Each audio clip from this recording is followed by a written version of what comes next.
Sumitomo मुत्सुई banking corporation यानी SMBC ने yes bank में 20% हिस्सेदारी खरीदने की घोषणा की है।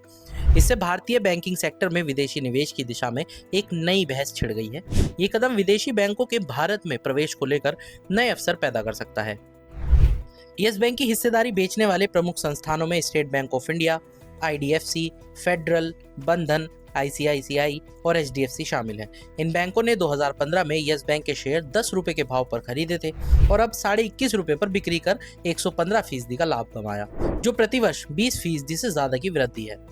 एसबीआई के विश्लेषकों के अनुसार इस डील से एसबीआई का मुनाफा वित्त वर्ष 2026 में 7.5% तक बढ़ सकता है।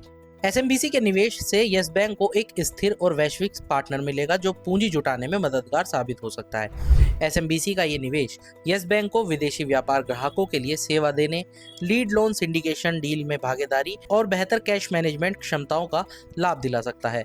एसएमबीसी पहले ही भारत में एनबीएफसी सेक्टर में 74% हिस्सेदारी रखता है और ये कदम बैंकिंग सेक्टर में अपनी स्थिति को और मजबूत करने की योजना का हिस्सा हो सकता है।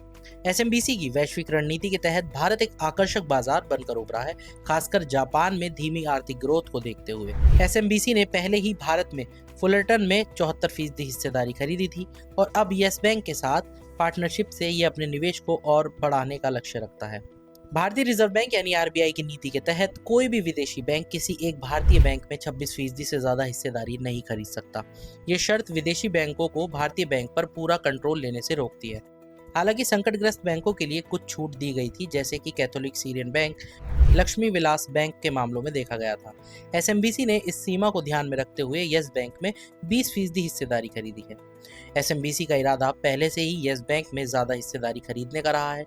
न्यूज एजेंसी रॉयटर्स की एक रिपोर्ट के मुताबिक एसएमबीसी असल में यस बैंक में 51% हिस्सेदारी खरीदना चाहता था।